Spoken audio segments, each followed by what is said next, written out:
하나님께서 우리 실롬의 귀한 찬양을 기쁨으로 받으신 줄로 믿습니다. 마이크를 치운 김에 이것도 치우면 더 좋겠습니다. 우리 좌우에 인사 한번 하죠. 우리 벚꽃이 어떻게 피어지요? 화사하게 폈어요. 오늘 아침 인사는 화사한 모습으로 반갑습니다. 잘 오셨습니다. 환영하고 사랑하고 축복합니다. 제가 지금 몇 주 동안에 걸쳐서 느헤미야에서 이제 말씀하시고 계시는 하나님의 속성, 하나님은 어떤 분인가? 느헤미야가 증거하는 그 하나님에 대해 말씀드리는 가운데 먼저 하나님은 여전히 이스라엘이 나라 망하고 포로 생활하고 돌아오고 뭐 이런 우여곡절 겪었지만 여전히 이스라엘의 하나님, 그리고 지금도 온 세상을 다스리고 계시는 분, 그리고 우리가 전적으로 신뢰할 분, 그리고 하나님은 완전히 거룩하신 분, 그리고 지난주에는 자비와 긍휼에 풍성하신 분. 오늘 6번째 말씀드리려는 것은 하나님께서는 전능하신 분이다 하는 말씀입니다. 이 하나님의 전능성, 이것은 신앙인의 기본이요 신앙 고백의 기초입니다. 아까 여러분 사도신경으로 신앙 고백하실 때 첫 단어가 뭐였죠? 전능하사. 이 신앙의 기초예요. 모든 하나님의 자녀들이 하나님 아버지를 향해서 고백해야 할 첫 번째 말, 아이가 태어나면 엄마, 아빠 이렇게 부르기 시작합니다. 물론 그 전에 옹알이도 하겠지만은 태어나자마자 시작하는 말이 뭐냐? 믿음으로 우리가 거듭나서 첫 마디가 우리 아버지 하나님은 전능하신 분이다. 전능하신 분. 전능하사 천지를 만드신 하나님 아버지를 내가 믿사오며. 이 신앙 고백이 흔들리면 믿음 생활 못합니다. 하나님은 전지전능하시기 때문에 어떠한 상황, 어떠한 일을 만나도 하나님 아버지께서 우리를 또 선하게 인도해 주실 줄로 믿습니다. 이런 고백이 담겨져 있는 거예요. 하나님을 전능하신 분으로 고백할 때. 그러니까 이 믿음이 느헤미야에게도 있었기 때문에 산발락과 도비아와 심지어 아라비아 사람 겟셈이 연합전선을 펴서 느헤미야 성벽 재건 공사를 극렬하게 방해했어도 52일 2달도 안 돼서 그 성벽 중건 공사를 완수할 수가 있었습니다. 느헤미야는 반대에 직면했지만은 정말 우리 하나님은, 내가 믿는 하나님은 전능하시다. 못하실 일이 없다. 이 믿음이 있었기 때문에 그 성벽 공사를 완성한 줄로 그렇게 믿습니다. 우리는 어지간한 어려움에 직면하게 되면은 우리 이제 교회에서도 첫째는 나에게 직분 반납, 두 번째는 맡은 일 반납, 세 번째는 예배 반납, 그리고 교회 빠이빠이 하는 거예요. 이런 분들이 종종 있었습니다. 만약에 그 길로 여러분들이 가신다면 하나님의 자녀가 아니라는 증거를 여러분이 보이는 겁니다. 하나님의 자녀는, 여러분 육신의 자녀도 생각해 보세요. 육신의 자녀가 여러분 집안에서 아무리 부모님에게 얘기를 해도 부모님이 돈도 안 줘, 도와주지도 안 해, 아무런 대답도 안 해. 그러면 낙심돼가지고, 그죠?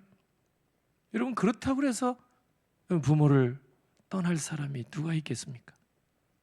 제대로 된 자녀가 아니니까 그렇겠죠. 우리가 하나님 앞에 예배하고 기도하고 열심히 다 했는데 하나님이 도와주지도 않고, 나는 너무 힘들고, 난 너무 어렵고 외롭고. 사실상 과거 출애굽 1세대 유대인들도 그런 생각을 했습니다. 이렇게 고생할 때 하나님이 뭐 하고 계시나, 우리는 하나님의 백성이 아닌가 보다. 유대인들이 600만 나치 하에서 학살당했을 때도 유대인 가운데는 그런 생각을 한 사람이 있었습니다. 이 민족이 이렇게 고통과 환난과 고난을 겪고 있는데 하나님이 택한 백성, 이스라엘 백성이 이 지경까지 되치르도록 하나님은 아무런 그 능력도 보이지 아니하시고 도와주지도 아니하시고, 이거 보면은 하나님은 무능하신가 보다 이런 생각한 사람이 있었다는 거예요. 오늘 우리도 마찬가지. 오해죠. 아무리 부모님이 원하는 거, 자녀가 원하는 거 다 못해 주신다고 그래도 부모가 아닙니까? 여전히 부모죠. 여전히 이스라엘 하나님. 근데 느헤미야가 여기 고백하는 거 보면은 그 하나님은 전능하신 하나님.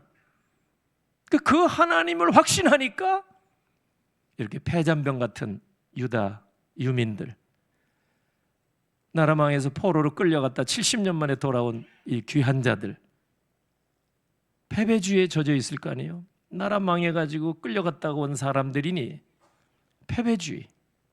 예전에 제가 어렸을 때 중화동에 이렇게 살았는데 그 바로 옆집에 어르신 한 분이 수십 년 옥살이를 하다가 출소하신 분이 계셨어요. 인자하시고 아담한 키에 차분하신 분이었어요.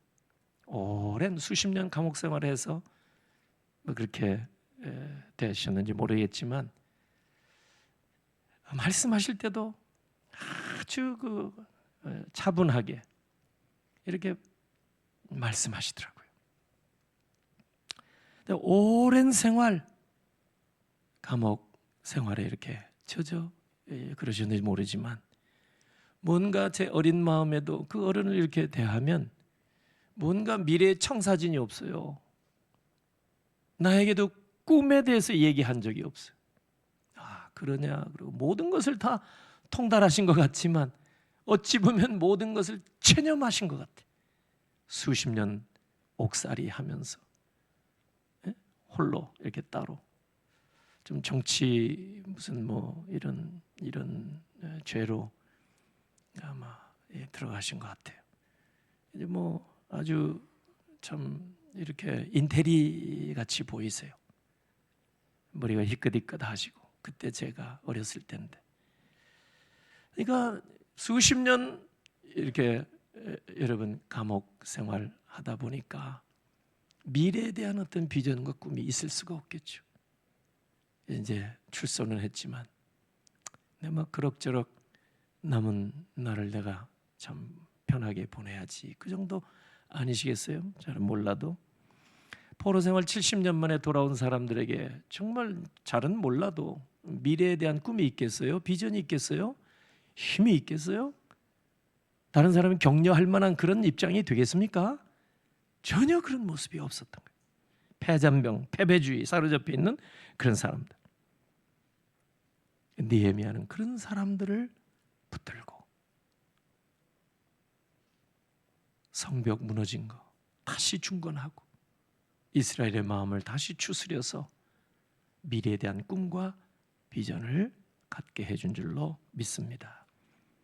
그는 하나님에 대한 믿음이 확실했기 때문입니다.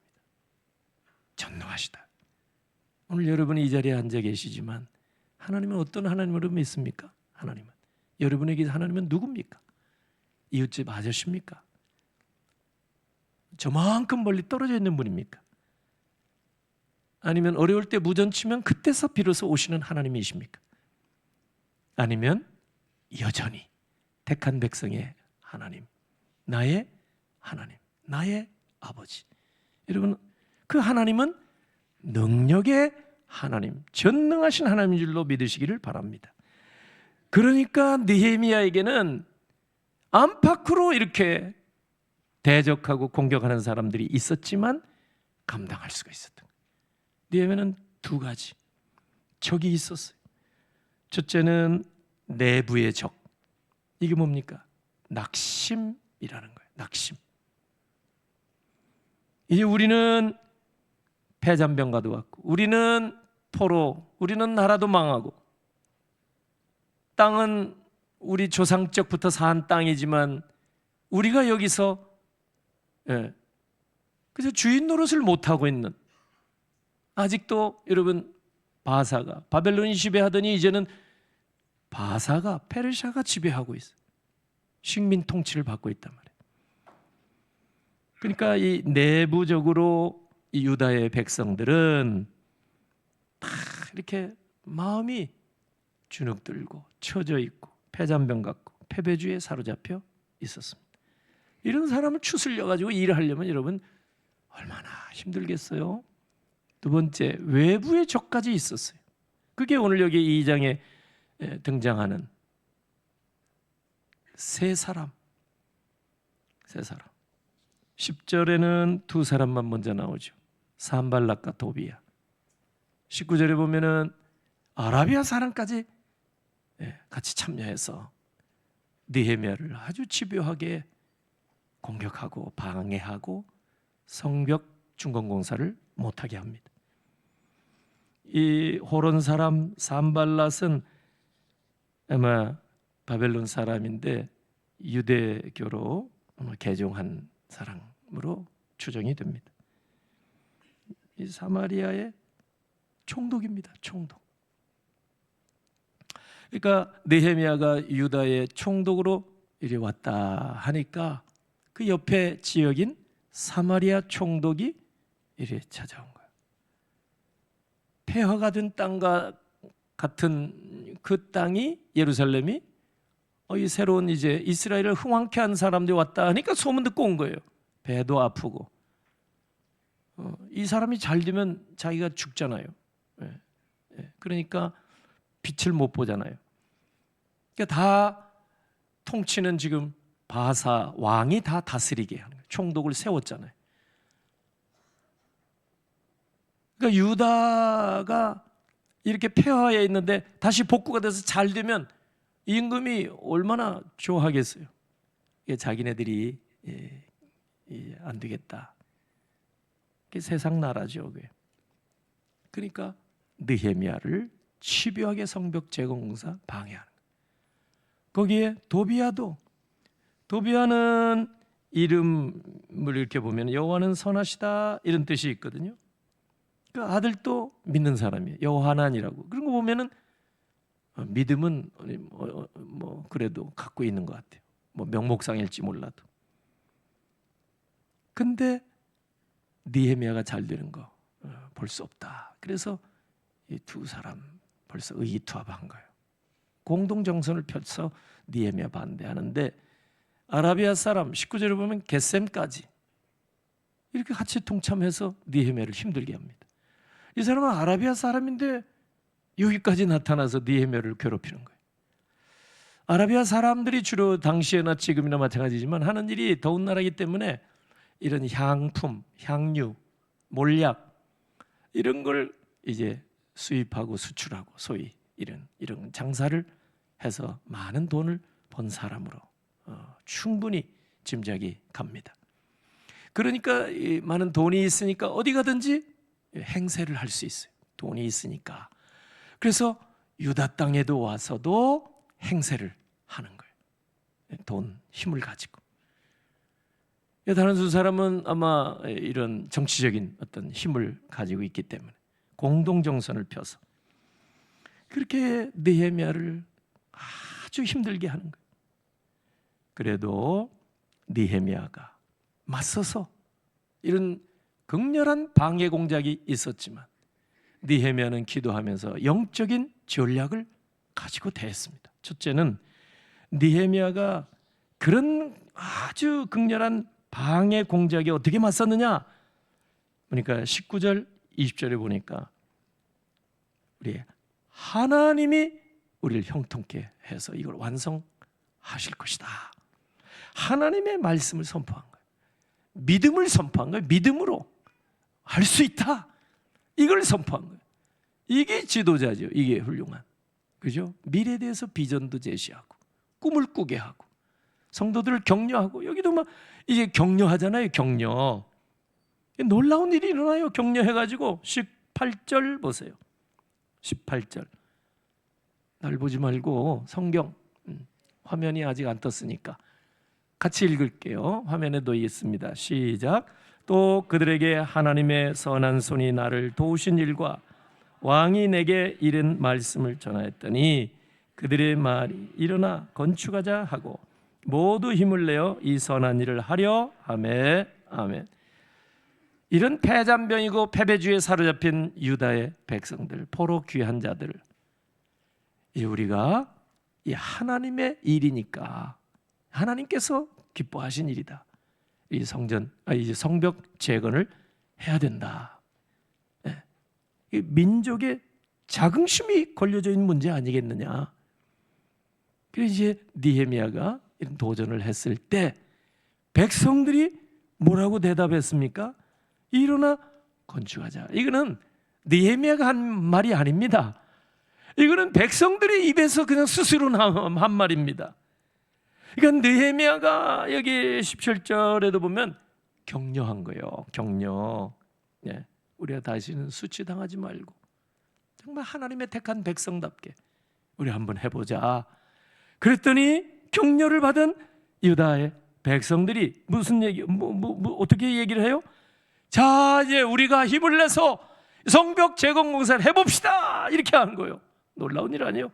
격려가 한마디의 위로와 격려의 메시지가 백성들, 패잔병, 패배주의에 사로잡힌 유다의 이른 유민들, 포로 귀한 자들을 다시 이제 용기를 얻게 한 줄로 믿습니다. 느헤미야가 이렇게 정말 집요한 공격 대적자들 앞에서 믿음으로 선포한 거예요. 먼저 하나님이 하실 것이다. 지금 여기까지 온 것도 하나님이 하셨는데 하나님이 이 일을 이루어 주실 것이다. 그 하나님은, 느헤미야 하나님은 전능하신 하나님. 할렐루야.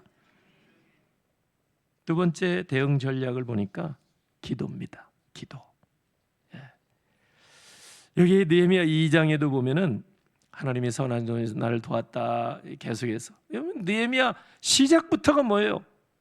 그 고국의 어려운 소식, 성문이 불타고 성벽이 다 허물어졌다는 보고를 듣자마자 하나님 앞에 기도했잖아요. 6달 동안 기도했잖아요. 그래서 왕의 허락을 받게 되었지 않아요? 기도의 사람. 2장에서도 마찬가지. 하나님을 믿고 의지하고 하나님께, 전능하신 하나님께 기도하는. 4장에도 가보니까 4장 4절 우리 하나님이여 들으시옵소서 기도하는 거예요. 백성들 대표해서. 4장 9절 우리가 우리 하나님께 기도하며 백성들과 함께. 두 번째 대응 전략은 방해 세력들 앞에서 대응 전략. 두 번째 기도한 거예요. 기도. 세 번째는 대응 전략이 뭐냐? 정면 돌파한 거예요. 이제는 우리가 하나님께서 하실 것이다. 전능하시기 때문에. 두 번째는 기도하고 그리고 나서 정면 돌파. 하자. 맞서 싸우자. 그렇게 말을 하는 거예요. 하나님께서 우리를 대신하여 싸워주실 것이다. 이렇게 말씀했어요. 4장 20절에 보면 우리 하나님이 우리를 위하여 싸우시리라. 하나님은 전사의 하나님, 전쟁에 그 능하신 하나님, 전사의 하나님, 그 하나님이 우리를 대신하여 싸우시리라. 이렇게 격려하고. 그래서 세 번째 대응 전략은 이 느헤미야가 이제 할 수 있다. 정면 돌파로 나갑니다. 시작한 거예요, 일을. 그래서 오늘 이 느헤미야 2장 그리고 느헤미야서를 통해서 우리가 이제 결론적으로 중요하게 생각해야 할 게 있는데, 느헤미야가 이런 극렬한 반대와 저항 속에서도 하나님의 위대한 일을 해냈거든요. 어떻게 해서 이렇게 할 수가 있었을까? 적어도 느헤미야의 마음속에는 세 가지의 확신이 있었기 때문에 이 엄청난 대역사를 이룬 줄로 믿습니다. 첫 번째, 느헤미야가 확신하는 것 첫 번째, 하나님께서 주의 백성을 위해서 성벽 재건 공사 꼭 이루어 주신다. 할렐루야. 확신을 가진 거예요. 주님이 허락하셨다. 그래서 이국 만리에서 1500km 이상 달려서 여기까지 온 것이다. 예매가 굳이 안 와도 돼요. 좋은 곳에서 직장 생활하고 있었기 때문에 이런 어려운 일 자처 안 해도 된단 말이에요. 그런데 나를 보내신 하나님, 내게 일을 맡기신 하나님이 결국에는 일을 이루어 주실 것이다 하는 확신. 그 하나님은 전능하신 하나님이다. 못하실 일이 없다. 확신하고 이 일에 나섰기 때문에 성공하게 된 줄로 믿습니다. 두 번째, 느헤미야가 확신했던 게 뭐냐? 성벽 재건 공사는 아무리 힘 있고 빽 있고 권세 있고 돈 있고 스펙이 화려해도 다른 백성들에게 이 일을 맡기지 아니하시고 오직 택한 백성 이스라엘에게 맡겨주셨기 때문에 우리만이 할 수 있는 일이다. 할렐루야. 이런 확신이 있었단 말이에요. 지금은 패잔병 같고 지금은 패배주의에 사로잡혀 있고 아무 일도 못하는 그런 백성들인 것 같지만은 그래도 하나님께서는 힘있고 빽있고 권세 있는 다른 족속에게 다른 민족에게 이 일을 맡기지 아니하셨다. 왜? 힘없고 빽 없는 나라도 없는 우리 이스라엘 백성이지만 하나님은 우리에게 맡겨서 이 위대한 일을 하게 하신 것이다 하는 확신을 느헤미야가 가지고 있었습니다.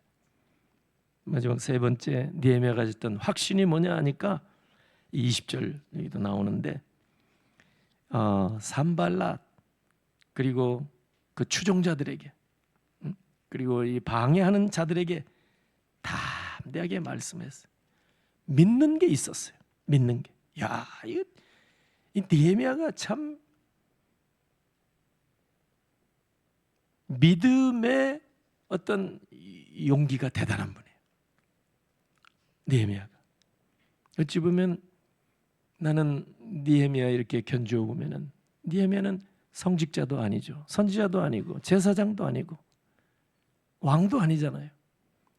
평신도 매일 청와대 주방에 출근하는 사람. 평신도 느헤미야가. 그런데 왕도 제사장도 선지자도 할 수 없었던 위대한 일을 이 느헤미야가 감당할 수 있었던 것은 그 믿음의 담력이 있었기 때문입니다. 할렐루야. 믿음의 담력. 20절을 다 읽어보겠습니다. 시작. 내가 그들에게 대답하여 이르되 하늘의 하나님이 우리를 형통하게 하시리니 그의 종들은 우리가 일어나 건축하려니와 오직 너희에게는 예루살렘에서 아무 기업도 없고 권리도 없고 기억되는 바도 없다 하였느니라. 아멘. 담대하게 믿음의 담력이 대단한 거예요. 그 방에 산발랏, 도비야 이 사람은 허접한 사람들이 아니에요. 바로 옆 지역의 총독들이에요. 총독이 되려면 임금의 총애를 받아야 되는 거예요. 인정받은 사람들이란 말이에요. 어찌됐든 간에. 그러니까 산발랏 그냥 머리 풀어 헤치고 산발하고 온 사람이 아닙니다. 무덤가에 사는 사람이 아니에요. 권세 있는 사람이에요. 도비야 어쨌든 이름도 모르는 유대인의 이름을 가지고 있어요. 뭐 개종했든지 뭐 했든지 간에 이 아들도 여호와 하나님이라는 아들 6장에 가보면은 다 그 하나님의 이름이 하나님이라는 말이 들어가 있는 이름을 가지고 있는 사람들이거든. 그러니까 이름을 붙여줄 때 믿음의 집안 아니면 그런 이름이 나올 수가 없거든. 근데 이런 사람들이 권세 있고 가문 있고 뭐 이 힘 있는 사람들 아니겠습니까? 그러니까 그런 배경을 가지고 지금 이 유다 성벽 재건 공사 와 있는 느헤미야를 극렬하게 지금 방해하고 있는데 여러분 정치적인 어떤 힘을 가지고 그 다음에 종교의 힘을 가지고 법적인 권리를 가지고 겟셈 아라비아 사람 겟셈 같은 사람은 돈의 힘을 가지고 느헤미야를 아주 계획적으로 방해하고 있단 말이에요. 근데 보세요, 느헤미야가 선포한 말씀. 지금 여러분 피부에 닿지 않을지 모르겠지만 오직 너희에게는 예루살렘에서 산발랏 도비야 겟셈 들으라. 너희에게는 예루살렘에서 아무 기업도 없지 않느냐. 이방이잖아, 이방. 사마리아에서 왔고 다른 지역에서 왔고 아라비아에서 왔고, 너희는 예루살렘 관여할 게 아니야. 너희는 예루살렘에서 기업도 없고 힘들어도 어렵고 돈 없고 힘 없고 빽 없고, 그래도 유다의 백성은 기업 물을 자가 있는 거예요. 그 땅의 백성이라 그 말이에요.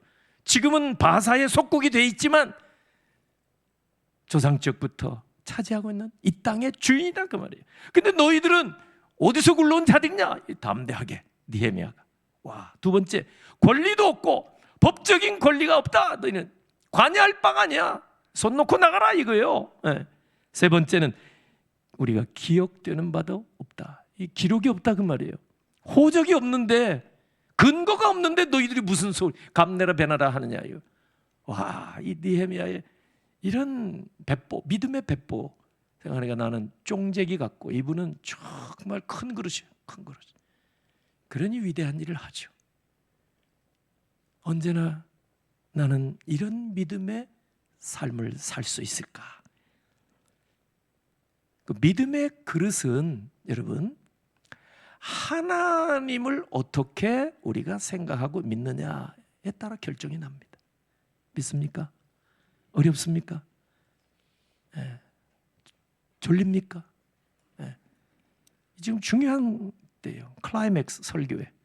이때 놓치면 설교 다 놓치는 거예요. 종쳤어요. 종쳤어.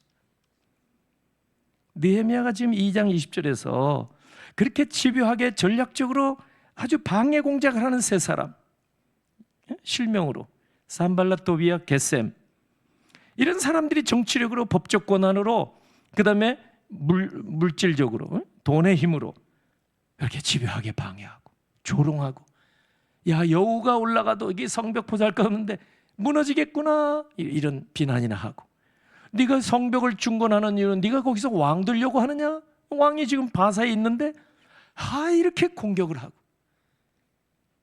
그 가운데서도 느헤미야는 핵심을 뚫어 볼 줄 아는 영안이 열린 사람이에요. 너희는 예루살렘에서 아무 기업도 없고 법적인 권리도 없고 기록도 없고 관여할 계제가 아니다. 너희들은 여기에서 다 손 놓고 나가라 말이에요. 이런 믿음의 선포를 우리가 악한 마귀들 앞에서 이런 믿음의 담력이 여러분에게 임하기를 주 예수 그리스도의 이름으로 축원합니다. 산에서 기도하실 때 여러분 막 두려운 마음이 오고, 뭔가 막 깜깜할 때 얼마나 무서워요. 무서운 마음이 막 엄습할 때 담대하게 선포하면 주 예수 그리스도의 이름으로 명하노니 악한 마귀는 한결 받으려고 떠나가. 막 큰 소리로 선포하고 그리고 기도하게 되면 얼마나 마음이 막 아주 그냥 뭐 담대해지는지 몰라요. 뿌듯하고. 과거에는 낙성대에서나 도봉산이나, 저는 삼각산파는 아닙니다. 삼각산은 가보지 못했어요. 옛날에 삼각산 기도원 얼마나 많이 다녔어요. 우리 한국교회 성도들이. 근데 어떻게 하다 보니까 저는 삼각산 가보지도 못했어요. 지나가긴 했지만. 그리고 파주 미랄 기도원. 저는 파주 옛날 백백교 신흥종교 100명을 산 제물 바치면 구원받는다 하는 아주 사이비 이 백백교 근거지였던 그 밑에 뱀도 많이 나오고, 그런 곳에 기도원 터닫고 그런 곳에 기도 많이 하시는 그 원장님이 계시는 그 교회, 그 기도원, 제가 군에 있을 때부터 많이 다녔습니다. 제대하고 나서도 은혜를 참 많이 받았습니다. 초창기에는 제가 봉천동 교수님이 개척한 교회에서 일할 때 교사들, 주일학교 교사들 데리고 산상기도, 철야기도, 그 밤나무 밑에 널쩍바위에서 얼마나 은혜를 받았는지 몰라요. 그때 여러분도 마찬가지죠. 저는 봉화산 어릴 때 자란, 여기 어렸을 때는 한 300m, 400m 되는 줄 알았는데 나중에 보니까 100m밖에 안 돼. 이 야산, 지금 여기 봉하산 좀 올라가면 거기에 넓적 바위에서 그냥 하나님께 항의 기도도 해보고. 그런데 어떻게 삼각산은 안 갔는지 모르겠어요. 그래도 오늘 느헤미야의 견주어 보니까 이 종재기 신앙이고 이 믿음이 소인배 믿음이고, 이야, 이렇게 권세와 권력과 이 재력을 가지고 전략적으로 이렇게 방해하는 이런 사람들에게 맞서서 그 핵심을 꿰뚫어 보더니 너희는 이 땅에서 아무 기업도 없고 법적인 권한도 없고 그리고 기록도 없는, 너 이거 무슨 말을 지금 하느냐, 떠나가라. 오늘 우리가 믿음의 사람들을 앞서서 교회를 앞서서 이 민족 앞에 방해하는 모든 일이 일어날지라도 우리가 느헤미야 같은 믿음이 있으면 하나님은 전능하신 분이다 확신을 가지고 너희는 떠나라 말이에요. 기업도 없고 법적인 권리도 없고 기록도 없는데 한 길로 왔다 7길로 떠나가라 담대하게 선포하셔서 가면 갈수록 환난이 많고 방해가 많고 어려움이 많고 시험이 많고 정말 이 갈수록 시대가 어려워지고 있는 이 한때 믿음의 백성들이 분연히 일어나셔서 믿을 게 뭐가 있겠어요? 하나님은 전능하시다. 그리고 우리의 모든 삶을 다 아시는 전지전능하신 하나님이다. 느헤미야와 같이 그 믿음만 가지면 얼마든지 이 험한 세상 속에서 하나님이 원하시고 기뻐하신 일, 느헤미야에게는 성벽 준 것, 오늘 우리 시대에 하나님께서 맡겨주신 일 끝까지 능히 감당하게 될 줄로 믿습니다. 성벽 증거는 단순히 치안 문제가 아니었어요. 민족의 자존심을 세우는 문제입니다. 그러니 이게 얼마나 귀중한 일입니까? 단순히 나란 일을 걱정하며 이게 정치적인 일이다 생각하지 말고, 단순히 경제적인 일이다 생각하지 말고, 관세가 어려워요. 단순히 경제가 아니다. 경제 문제가 단순히 치안 문제가 아니다. 이거는 민족의 자존심에 걸린 문제다. 느헤미야가 즉시했을 때 전능하신 하나님이 도와주셔서 단순히 성벽만 중건할 뿐만 아니라 땅에 떨어졌던 이스라엘 백성의 자존심을 세우고 택한 백성의 자긍심을 세워 주신 줄로 믿습니다. 이 믿음의 소유자들이 다 되시길 주 예수 그리스도의 이름으로 축원합니다. 아멘. 하나님 아버지,